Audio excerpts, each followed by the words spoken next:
Bueno, vamos a reflexionar un poquito sobre un encuentro que se volvió desencuentro, digamos así, o sea, como la antítesis de lo que podría ser un encuentro.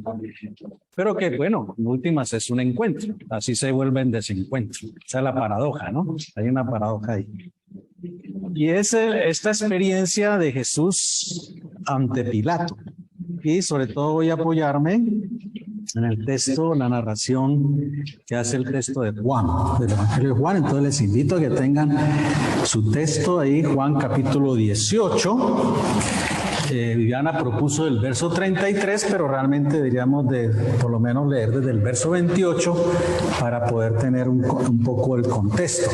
Pero antes de ir al texto, me gustaría como repasar con ustedes por lo menos algunos principios, algunas ideas que han venido surgiendo a raíz de las reflexiones anteriores de mis compañeros y compañeras anteriores, profesores y profesoras que han ido compartiendo. Una primera idea, un primer principio, es que no siempre en un encuentro con el otro... no, pero usted me adelantó, un momentico, este no es el primero. ¿Se malogró? A ver, déjame ver otro, la otra. Ahí, no, es esa que mostraste, la anterior. Esa creo que es, tal vez entonces se me desordenó. Bueno, el primer principio, todo ser humano requiere de otros y de otras, del otro, de la otra, para descubrirse a sí mismo. Ese es lo que algunos filósofos y teólogos han llamado el principio de la alteridad, del otro. O sea, todos necesitamos del otro y de la otra para descubrirnos a nosotros mismos. Es decir, una característica del ser humano es que solas, no podríamos saber quiénes somos. Entonces necesitamos del otro y de la otra para descubrir quién soy también. Mi encuentro con el otro y la otra me ayuda a descubrirme a mí mismo, a saber quién soy. Es lo que el famoso filósofo Levinas plantea como la epifanía, es decir, la manifestación del rostro. Ahora recordemos que rostro ahorita les voy a mostrar la palabra en griego, significa también persona. Rostro, prosopon, significa también persona.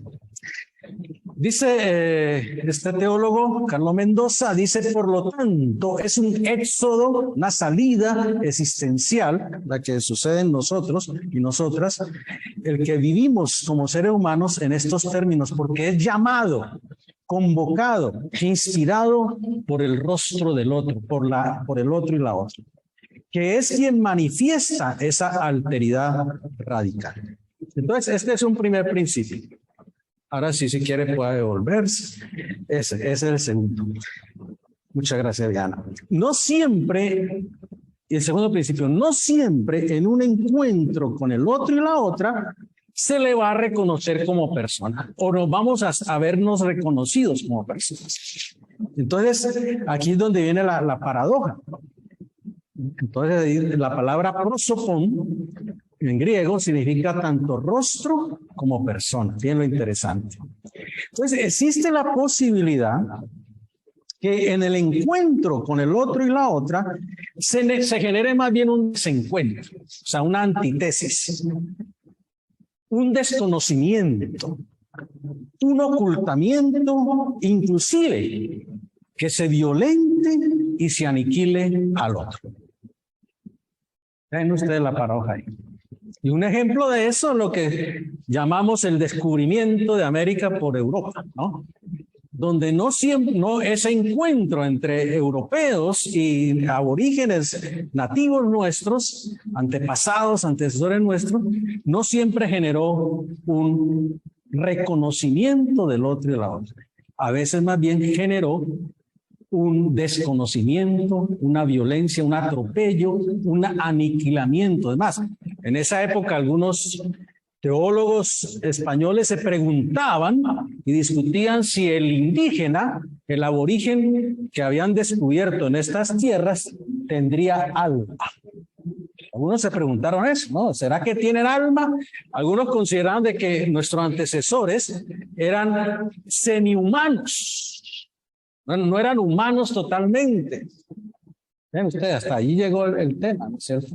Entonces hoy tenemos mucha más claridad de que ese encuentro, ese descubrimiento de parte de Europa a América, lo que después se llamó América, o Abya-Yala, como algunos indígenas antecesores nuestros lo llamaron, no generó muchas veces un encuentro, sino más bien un desencuentro. Interesante, esta mañana escuchaba en Caracol, mencionaban de un profesor en este fin de semana, una conferencia en Pereira, profesor ahí de Pereira, que decía, bueno, gracias al bueno, estaba hablando pues de la conquista, ¿no es cierto? Y de cómo él veía que, bueno, era necesario que esa civilización europea, ¿no?, aniquilara la civilización o la no civilización que encontraron aquí en América Latina.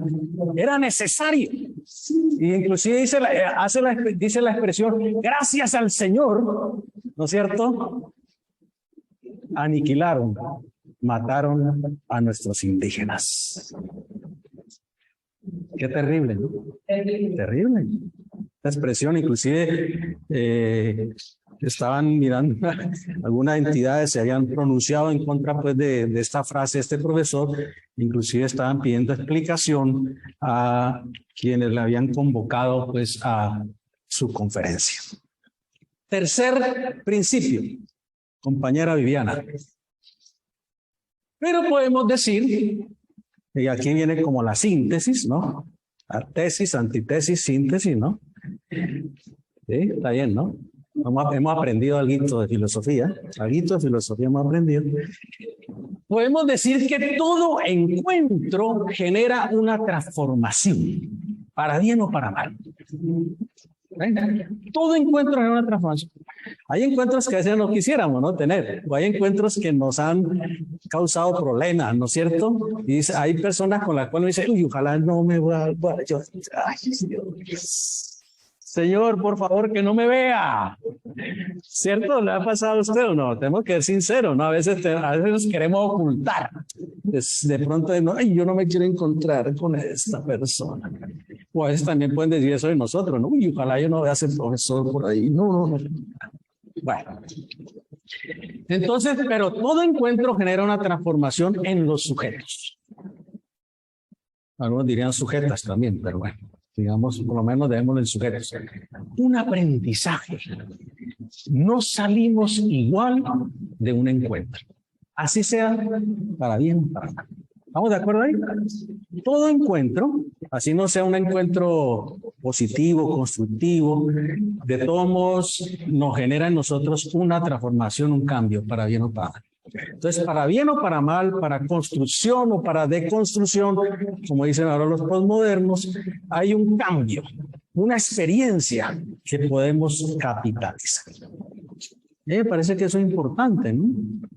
Siempre vamos a encontrar personas que a lo mejor no simpatizan con nosotros, no están de acuerdo con nosotros, que de pronto nos generan incomodidad, pero aprendemos también de esas personas.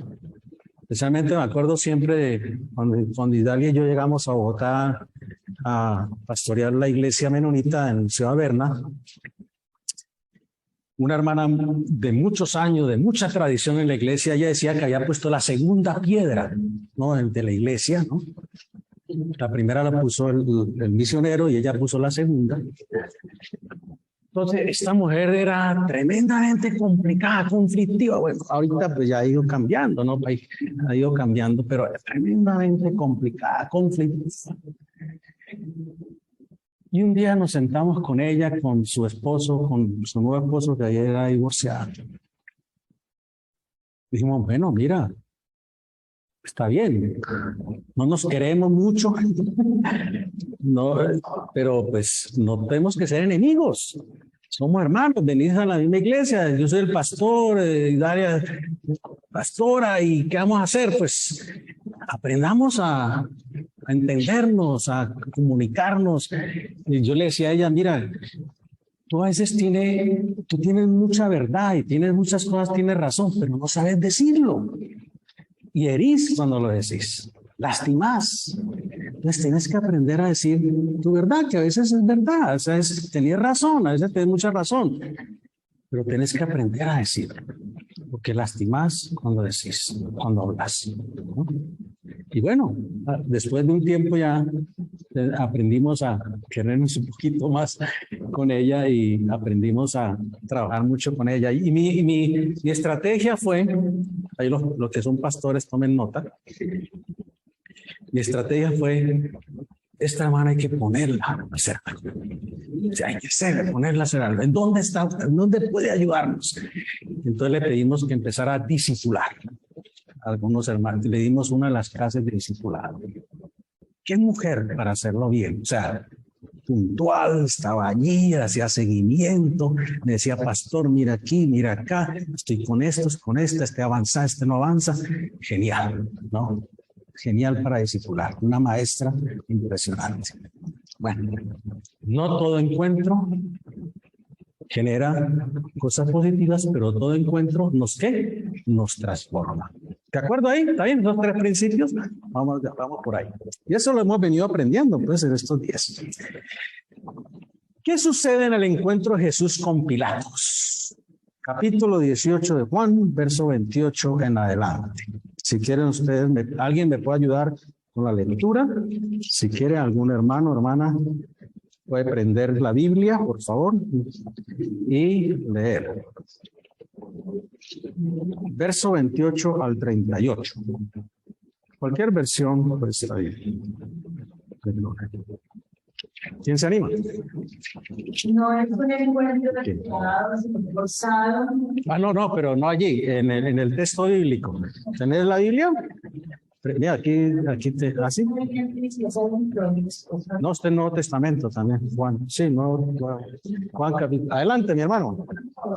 Jesús de clase que era de mañana y ellos lo encontraron en el territorio para no contaminarse y así poder comer la paz.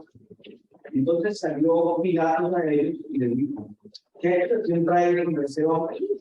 Respondieron y le dijeron, si este no fuera malhechor, no te lo habríamos entregado. Entonces les dijo Pilato, tomad de vosotros y juzgadle según la ley. Y los judíos le dijeron, a nosotros no nos está permitido dar muerte a nadie, para que cumpliese la palabra que Jesús había dicho, dando a entender de que muerte iba a morir. Entonces Pilato volvió a entrar en el pretorio y llamó a Jesús y le dijo, ¿eres un rey de los judíos? Jesús le respondió, ¿dices tú esto por ti mismo o te lo han dicho otros de mí? Pilato le respondió, ¿soy acaso judío? Tu nación y los principales sacerdotes se han entregado a mí. ¿Qué has hecho? Respondiendo Jesús, mi reino no es de ese mundo. Si mi reino fuera de ese mundo, mis servidores se pelearían para que yo no fuera entregado a los judíos. Pero mi reino no es de ti. Le dijo entonces Pilato, luego, ¿eres un rey? Respondió Jesús, tú dices que yo soy rey. Yo para esto he nacido y para esto he venido al mundo para dar testimonio de la verdad. Todo aquel que es de la verdad, oye Dios. Y le dijo Pilato, ¿qué es la verdad? Y cuando hubo dicho esto, salió otra vez de ellos y le dijo, yo no hago en él. Muy bien, gracias. ¿Qué es la verdad? Bueno, ahí vamos a llegar a ese punto. Algunas cositas importantes entonces para resaltar de este encuentro que se convierte en desencuentro. Primero, no es un encuentro deseado, sino forzado y mediado por las autoridades judías. Es decir, no es que Pilato haya citado a Jesús y Jesús dijo, yo me quiero ver con Pilatos, qué chévere. No, Jesús es llevado por las autoridades judías ante Pilatos. De hecho, Pilatos primero habla con los judíos, ¿no? Con las autoridades judías. ¿Está bien? Segundo, el encuentro se da en condiciones desiguales. Jesús es llevado como criminal. La palabra en griego, kakos, creo que está bien, estoy bien acentuado ahí. Edwin, kakos, sí. Malo significa algo malo, ¿no? Dañino, peligroso. Entonces Jesús es presentado ante Pilato como un criminal. Hoy diríamos como un subversivo, ¿no? Como alguien que subvierte el orden, peligroso para la autoridad judía. Y lógicamente ellos esperaban que también para la autoridad romana, ¿sí? Fuera también igualmente peligroso. Tercero, miren ustedes, el encuentro se da a partir de prejuicios o condicionamientos. Versos 33 y 34. ¿Ven? Dices, le pregunta a Jesús, ¿no? ¿Dices tú esto por ti mismo o te lo han dicho otros de mí? Y noten ustedes esa pregunta, ¿no? Tan importante de Jesús. Porque lastimosamente muchos de nuestros encuentros están o vamos con nuestros prejuicios, ¿cierto? Lo que otros me han dicho del otro. Y ahí es el punto de entrada. No me tomo el tiempo de saber si eso que me han dicho del otro es verdad, tiene sentido, es real, sino que ya de entrada, ¿no? Tengo un prejuicio. Bueno, no lo podemos evitar, siempre vamos a tener prejuicios, pero lo que por lo menos podemos esperar es que corroborar esos prejuicios, corroborar esa información, esa idea. Entonces muchas veces, muchos de nuestros encuentros ya traemos prejuicios, condicionamientos, lo que otros me han dicho de fulano de tal, de sultano, lo que otros me han dicho del presidente, lo que otros me han dicho de la vicepresidenta, lo que otros me han dicho del profesor, lo que otros me han dicho, no, de esta persona u otra. Y aquí Pilatos está tremendamente condicionado. Y Jesús le cuestiona, ¿eso lo dices por ti mismo? ¿Te has tomado el tiempo, Pilatos, de saber si de lo que me acusan es verdad? ¿Te has tomado el tiempo de saber quién soy yo? ¿Qué pretendo hacer? ¿Te has tomado el tiempo? Pues no se lo había tomado. Entonces, esta es una particularidad muy importante a veces de los encuentros. Generalmente, entonces, debemos luchar con nuestros prejuicios para encontrarnos de una forma real, sincera, con el otro y la otra. Generalmente tenemos que luchar con nuestros prejuicios. Adelante, Viviana, por favor. El otro elemento. Bueno, hay un intento de diálogo. Parece que la cuestión se intenta remediar, ¿no? Versos 35 y 37. Después de que Pilato, pues, dice, bueno, vamos a hablar con este tipo a ver qué pasa, ¿no? Le dice Pilato, bueno, ¿soy yo acaso judío? Tu nación y los principales sacerdotes te han entregado a mí. ¿Qué has hecho? Como que Pilato como que intenta remediar un poco ese prejuicio y le dice, bueno, cuéntame, ¿qué has hecho? ¿Por qué te acusan? Y Jesús le habla entonces de que su reino, su reinado, su propuesta, no es de este mundo. Eso no quiere decir que sea de otro mundo, ¿no? Extramundano, ¿no? Sino que no está apegada a las fórmulas de este mundo. No está contagiada por esa fórmula, por esa perspectiva. Si mi reino fuera de este mundo, entonces hablaríamos en otros términos. Usaría la violencia. Pero mi propuesta no es una propuesta violenta, dice Jesús, ¿no? No es una propuesta violenta. No tengo aquí un ejército para que luche a favor mío ni me libere. No es esa mi perspectiva de reino, de reinado. Por eso mi reino no es de aquí, dice Jesús. Entonces vuelvo e insisto, no es que Jesús esté planteando un reinado extraterrestre, no, está planteando una forma de obrar, de actuar que no correspondía a la perspectiva de Pilatos ni de las autoridades judías, ¿no? Lógicamente, pues no tenemos el tiempo, pero la categoría mundo en el Evangelio de Juan significa eso, ¿no? Significa la realidad humana. Porque no, dice Juan 3:16, no, porque Dios amó tanto ¿a quién? al mundo, a ese mundo. Entonces, mi reino no es de este lugar, no se comporta de la misma forma como se comporta tu reinado. Es un poco lo que le está diciendo Jesús a Pilato. Eres tú quien dice que soy rey. Verso 37. Le dijo entonces Pilato, ¿eres tu rey? Y Jesús le responde, tú eres el que dices que soy rey. Y aquí a veces no todas las traducciones hacen el punto ahí. Porque algunas traducciones pueden conectar esta frase con la que sigue. Tú eres rey, tú eres el que dice que soy rey, yo para esto he nacido. Entonces como que dice, bueno, Jesús está diciendo, sí, yo he nacido para ser rey, tú lo dices, está bien. No necesariamente. El punto puede ir acá. Y fíjense ustedes que nos va a cambiar completamente la interpretación. Tú eres el que dices que soy rey. Yo para esto he nacido. ¿Para qué? Para dar testimonio de la verdad. Noten que es totalmente diferente el énfasis. Jesús generalmente rechaza la categoría de rey. Ahí tendríamos que mirar Nuevo Testamento 1, ¿no? Que está bien, pero no es el lugar. ¿Qué dice Javier? Generalmente Jesús rechaza esa categoría de rey, ¿no? Creo que no hay un pasaje donde Jesús diga, sí, llámenme rey, ¿no? O que él se llame a sí mismo rey, no. Para nada. Para nada. Además, cuando le querían coronar, ¿no es cierto? A la entrada de Jerusalén, que salen la gente victoriosa, Hosana, ¿no? Hosana, hijo de David, ¿qué hace Jesús? ¿Va montado en qué?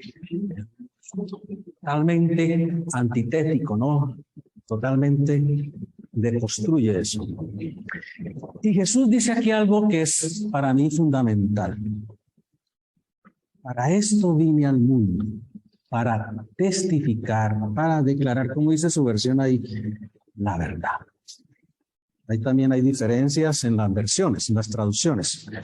Esta Reina Valera 95 dice, para dar testimonio de la verdad. Me parece que es una buena traducción ahí, para dar testimonio de la verdad, porque el término que usa ahí es ese, ¿no? Martireo. Y todo el que esté de parte de la verdad, me escucha el clamor que estoy haciendo. Me escucha la voz. El término en griego habla ahí de voz, de clamor. Escucha mi voz. Escucha mi clamor. El clamor de alguien que está sometido y traído como criminal ante las autoridades romanas. Injustamente condenado, ¿verdad? Injustamente condenado. Quien esté de parte de esa verdad, escucharía mi clamor. Es lo que le dice Jesús a Pilato. Y Pilato se sale con la famosa pregunta, ¿y qué es la verdad? En otras palabras, ¿me importa a mí la verdad? ¿Me interesa la verdad? Pues no me interesa. ¿Y qué es la verdad? Una pregunta que me parece sustancial hoy, ¿no? Si quieres poner la otra. Ya pasaste. Entonces ahí queda interrumpido el diálogo. Hasta ahí llega la posibilidad de encuentro, ¿no? Porque Pilato le dice, me importa un pepino la verdad. ¿Sí? Porque en últimas, yo tengo que crucificarte. No tengo otra opción. Y tengo que crucificarte porque si no me echo de enemigos a todos esos que están allá afuera, ¿no? Pidiendo que te crucifique. Porque me he hecho enemigo al que está arriba, porque tampoco va a ver con buenos ojos que yo suelte a alguien que pretende, ¿no?, ser rey de los judíos. Me importa un pepino la verdad. Como para no decir algo más fuerte, ¿verdad? Lastimosamente a Pilatos no le interesa discutir con Jesús sobre la verdad. Él tiene ya su verdad, la que le conviene. la que le garantizaría su permanencia en el poder. El problema de la verdad sigue siendo una cuestión de poder y no solo de demostración, que imposibilita muchas veces un real encuentro con el otro y la otra. Sigue, por favor. En un contexto de posverdad, como le han llamado hoy en día algunos filósofos, ¿no? O algunos, más que todo este concepto de posverdad ha surgido en el terreno de la política, de la ciencia política, sobre todo a raíz de las últimas elecciones, ¿no? En el mundo donde se ha manejado todo el tema de los mass media y todo el tema de la fake news, ¿cómo se pronuncia, profesor? Fake news, fake news, eso de todas las inventadas, las noticias inventadas, ¿no? Mal estructuradas, mentirosas que se dan por los medios. En ese contexto, ¿no? De posverdad, como algunos han llamado, creo que es importante y sigue resonando la pregunta de Pilato a Jesús. ¿Y qué es la verdad? ¿Nos interesa hoy la verdad? Cito aquí a este periodista, ¿no? Rubio, español creo que es. Dice, nada permite demostrar que la mayoría de hoy estén más dispuestas que antes a tolerar el engaño o a apoyar proyectos basados en falsedades. La verdad no ha perdido importancia, dice este periodista, ¿no? Creo que es también politólogo. Lo que ocurre es que se ha multiplicado. Entender este cambio de paradigma es esencial para comprender qué está pasando y desarrollar soluciones eficaces. En el mundo de hoy, la verdad no compite contra la mentira, sino contra otras verdades. ¿Ven lo tremendo, no? Lo tremendo ahí. Y bueno, en este un pequeño artículo que publica este autor, este periodista, él menciona que este tema del uso de la fake news no es nada nuevo y lo podemos rastrear en la historia, ¿no? Inclusive hasta la época misma de los griegos, ¿no? Cómo se usaba, ¿no? Y cómo se justificaba el uso de la manipulación en el terreno de la política. Desde los griegos, pasando después por Maquiavelo en el medioevo hasta los días de hoy. ¿Cuál es la propuesta, entonces, para terminar? ¿Qué pasó? ¿No pasó? Sí, propuesta, ahí está, gracias. Volver a la verdad con sentido. La cuestión es que la verdad no es un asunto solo de dogmas, de dogma, de creencia, de lo que creo o no creo. Es también un asunto de praxis, de lo que hago o no hago con mi verdad. Y aquí cito Juan 3, 20 y 21, un pasaje al que nos llevó Neriel la vez pasada, el encuentro con Nicodemo. Y es interesante que al final de ese encuentro, ya el texto de Juan dice algo muy interesante en boca de Jesús, creo, ¿no? Juan 3, 20 y 21. ¿Lo tienen por ahí? ¿Alguno? Porque todo aquel que hace lo malo aborrece la luz y no viene a la luz, para que sus obras no sean reprendidas. Mas el que practica la verdad viene a la luz para que sea manifiesto que sus obras meritas. Entonces, ¿entienden la perspectiva de Juan? La verdad no es un asunto solamente de dogma, es un asunto también de praxis. Quien practica la verdad, ¿no? Vean ustedes lo interesante. Claro, porque cuando nos quedamos en el tema del dogma, de la creencia, pues, bueno, ahí podemos discutir y nos quedamos ahí discutiendo.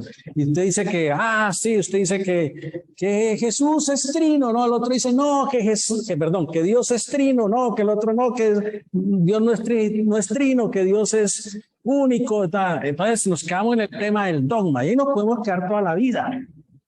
La pregunta es si esa verdad, si ese dogma, ¿qué tipo de praxis, a qué tipo de praxis me lleva? ¿Me hago entender ahí? Cito para finalizar a este filósofo contemporáneo, Zizek, Slavoj Zizek, dice así: No sorprende que la modernidad nos haya llevado a la llamada crisis de sentido. Esto es, a la desintegración del vínculo entre verdad y sentido. O incluso, dice él, de la identidad entre verdad y sentido. La búsqueda de verdad con sentido pasa por mi praxis, mi ética, no solamente por el dogma. ¿Me hago entender ahí? Quiero terminar con unos minutitos de una película. Bueno, yo, como buen cinófilo, siempre estoy recurriendo de pronto al séptimo arte, como llaman algunos. Es una película que se llama El Solista. Y es el encuentro entre un periodista en esa situación muy crítica de su vida, un momento difícil, con un talento musical, un hombre con tremendo talento musical, pero que sufría de esquizofrenia y vivía en la calle, ¿no? Y él solo encuentra en la calle. Este periodista encuentra a este músico en la calle. Aquí el periodista busca a la hermana del músico y lo lleva al lugar donde está refugiado él, donde está acogido, que es la comunidad del Cordero, ¿cierto, Nam? La comunidad del Cordero, ¿cierto? Veamos entonces cómo al final de la película entonces este periodista reflexiona sobre lo que ha significado para él el encuentro con este hombre.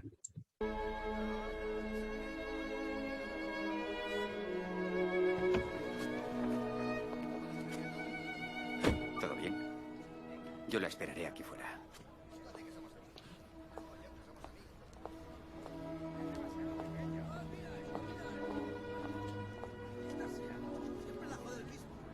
Ya sabes que no.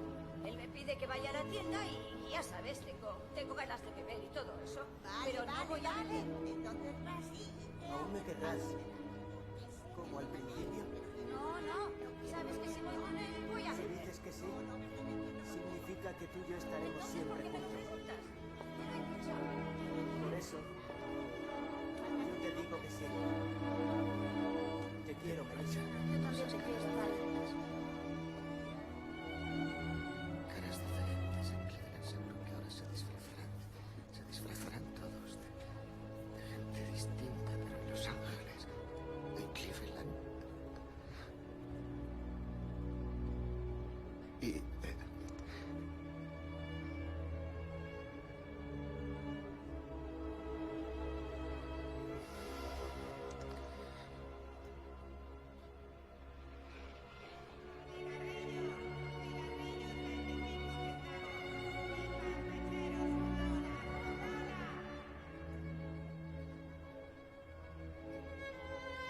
menuda.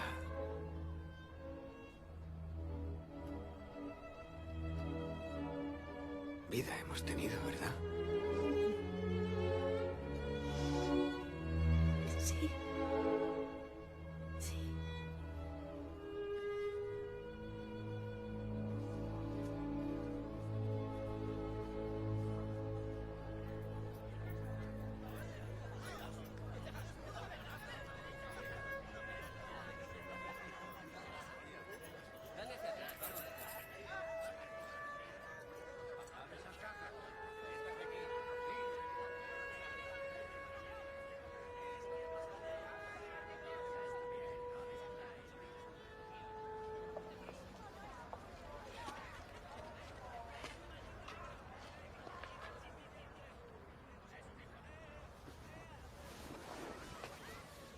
Triple concierto de Beethoven, ¿no? Sí. Es bueno. Me gustaba. Señor Eggers, voy a llevar a su hermana al hotel. No tiene por qué llamarme así, señor López.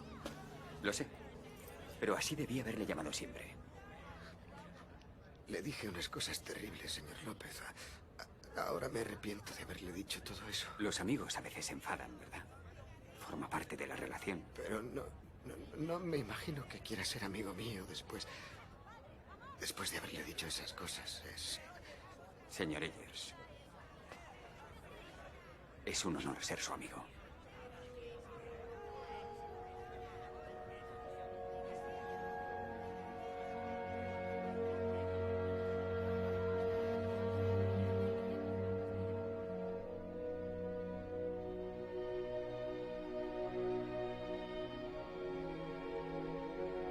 Destino Oeste por Steve López.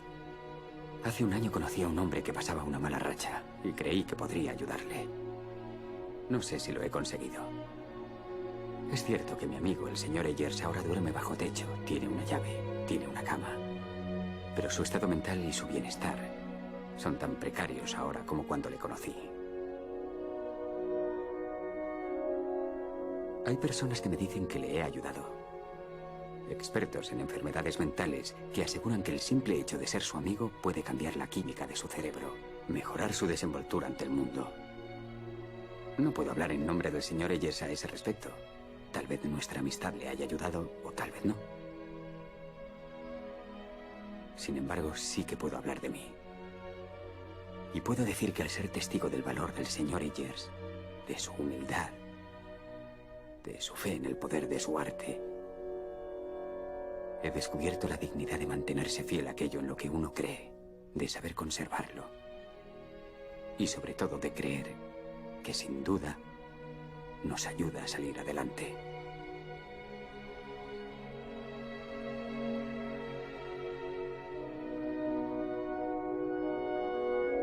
Descubierto la dignidad de creer, mantenerme fiel a lo que es. Los amigos se dicen la verdad. Y creo que todos valoramos un buen amigo, un buen amigo, que sea capaz de decir la verdad, aunque duele. Y qué bueno que vamos a construir ese tipo de relaciones entre nosotros, no escatimemos la verdad, como tenemos que decirlo. Claro. Como dice Pablo, sí, siempre la verdad. No. Entonces vemos también una sociedad donde la verdad también salga. Sabe que hay una propuesta de una ley para prohibir que en las escuelas se hable de el resultado del informe de la Comisión de Verdad. Porque la verdad duele. Y a veces, como dice Pilar, queremos estar mal en el sentido de la verdad. Con todo, que hagamos la verdad y nos implique. Tenemos pues por este país para la verdad, así sea de los. Y oremos para que nos construyamos relaciones que nos transformen de la verdad, mediante nuestra relación. Entonces, se me viene, por favor, me viene una oración. Amado Padre Celestial, esta mañana estamos aquí dándote gracias por estos encuentros y desencuentros que tenemos diariamente. Y ánimo a cada uno de nosotros a estar abiertos a aprender de estos encuentros y desencuentros y crecer en la verdad. Regálanos, tu Padre, esa oportunidad a nosotros de ver que los niños de nuestro país escuchan la verdad que está sucediendo en este país. Porque es la nueva generación que puede dar una escuela que les viste. De la bajo de los militares de esta hora y enseñan a hacerlo. En Cristo de su Señor, bueno, amén. Gracias. Bendición.